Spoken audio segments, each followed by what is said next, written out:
Hi, this is Laura with CoachMeLaura.com and at your service mobile notary. And today I'd like to talk to you about background checks. I'm asked frequently about them. What are they? What are they searching for? Why do I have to have one? I've already had one to become a notary. Why do I need another one? Can I do the work without one? So let's talk about that a little bit. Did you know that not all states require background checks to even become a notary? Uh, Actually, not that many states have that requirement, and most of them that have the requirement, they only have to do it one time for the life of the commission. If they have back-to-back commissions, they could do one for 20 years and never have to submit another one. So now we know that not everybody who gets to become a notary has all the same requirements. Some have training, some don't, some have testing, some don't, some have background screens, some don't. So how do we know that we can be trusted to handle the public's personal and confidential financial information? That's why in 2008, California changed theirs to have background screening from once in a lifetime to every renewal. And so that's a cost of becoming a notary that we bear. Now, as a loan signing agent, it's a little different. To be acceptable to most signing companies and title companies in our industry, we have to obtain a background check annually. And this is tied into our being certified as a loan signing agent. So some notaries, like myself, have to go through two different background screens, one to become a notary, and there are certain databases that are designated to be searched, FBI and DOJ, for notary, and I need to pass that.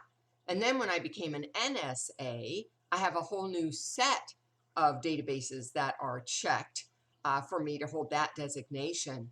And when I started in 2004, there wasn't a formal certification. I didn't have to have a separate background check to handle loan documents. I just took care of the job. Of course, we know there were a lot of issues back then. And even in California, particularly back in 2008, we had around 300,000 plus notaries, and there were a lot of felons on the rolls, and that needed to be changed. So there were new requirements that were published by the Consumer Financial Protection Bureau, also known as CFPB, to protect signers from fraud. Now, these requirements were interpreted. The requirement didn't say notaries need background checks, but what it did say is that employees and any third-party vendors needed to go through some kind of training and or screening to verify that they were appropriate to be handling the public's information. So where do we get the background checks that we need to hold that certification? Well, there are two major ones. The National Notary Association is one, and Sterling is the other one. They're both widely recognized. They both meet or exceed the standards required by Fidelity National Title Group, and they control the bulk of the industry. The cost is around $55 or more. So have you been curious about what they're checking on you, and how far back does this information go? Well, about 7 to 10 years. Obviously, some of us are older. We have a little more history than others. Here's a list of searches that are conducted when you submit a background check to be an NSA. So we'll start with the Social Security number trace.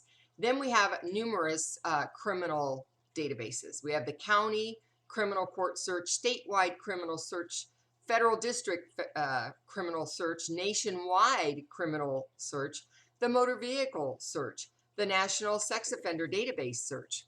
We've got the USA Patriot Act, including the terrorist watch list, the United Nations named terror list, Office of Foreign Assets Control, specially denied persons or blocked persons, the Department of Defense Trade Controls debarred parties.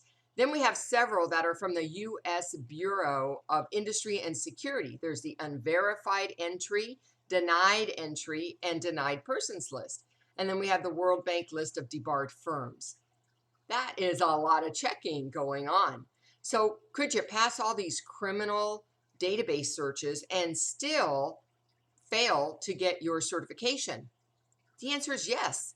And it has to do with the motor vehicle records. Because, you're not a criminal because you have a speeding ticket. But if you've got several of them and or you have a DUI, those have points that have been associated to them. And if you have 25 points or more, you don't pass. You'll have to wait for something to come off your record. Also, if you passed all but one of the criminal databases searches, that could be an automatic disqualification. Remember, the idea is we're handling the public's confidential financial information, starting with downloading it, printing it, driving it to the signing, and ultimately we maintain responsibility for those documents until we hand it off, to a shipping center. So complying and passing the background check is one of the ways we demonstrate we can be trusted to handle their sensitive information. I'm sometimes asked, can I notarize loan documents without being certified? The answer is yes, that is possible. Sometimes a lender will send the package directly to the consumer and tell them to get their own notary. And they'll go to a shipping center. And most shipping center notaries are not NSAs. Now, here's the big difference. They won't be collecting signatures, presenting documents. They're going to say, show me what you need notarized. And they'll notarize individual documents just like any other document that they might notarize. They're not downloading, they're not presenting, they're not doing any of that work. So it is possible to do that. And if a neighbor or a family friend of yours said, hey, could you notarize my loan package? If the title company is accepting of that, yes, that could be done. However, background checks are an important safeguard for the public to ensure that notaries who are charged with protecting their personal identifying information have integrity to carry out their responsibilities. Complying with that shows you understand the bigger picture of protecting clients, and it is a cost of doing business. So there's your story about background checks. Be safe, and until the next time.